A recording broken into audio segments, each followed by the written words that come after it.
గ్రహం వల్ల పక్కన పెట్టబడిందో లేకపోతే కనుక ఆమెకి అంత ప్రయారిటీ ఇవ్వాలని స్టాలిన్ అనుకోలేదో తెలియలేదు.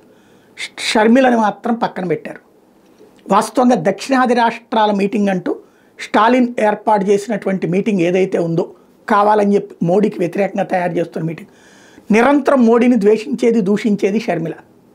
కాంగ్రెస్ పార్టీలో ఉండటమే కాదు, ఆమెకు వ్యక్తిగతంగా మతపరమైనటువంటి ఫీలింగ్ ఉంటుంది, హిందుత్వం అంటే కూడా తీవ్రమైనటువంటి ద్వేషం ఉంటుంది. ఆమె పూర్తిగా యాంటీ హిందూగానే వ్యవహరిస్తుంటుంది. తాజాగా ఆమె ఇటు జగన్కి వ్యతిరేకమే. అయితే స్టాలిన్ ఐఎన్డిఏ కూటమి భాగస్వామి.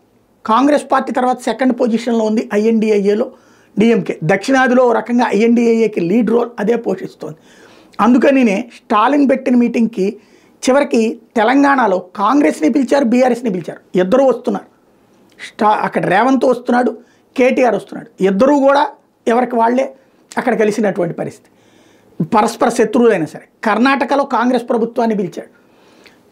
ఈవెన్ ఒరిస్సాలో ఉన్నటువంటి కాంగ్రెస్ పార్టీని, అక్కడ ఉన్నటువంటి బిజు జనతాదళ్ని పిలిచాడు. కేరళలో కాంగ్రెస్ కమ్యూనిస్టుని పిలుచుకొచ్చాడు. ఇట్లాంటి వ్యవహారాలు చేసుకొచ్చాడు స్టాలిన్.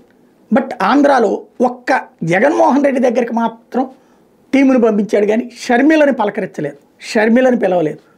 కేవలం 2% ఓట్లే సాధించినటువంటి కాంగ్రెస్ పార్టీ అనైనా అయి ఉండాలి, లేదంటే జగన్కి కోపం వస్తుందనన్నా అయి ఉండాలి, జగన్కి మిత్రుడు కాబట్టి అన్న అయి ఉండాలి. రెంటికి చెడ్డ రేవడైంది పాపం.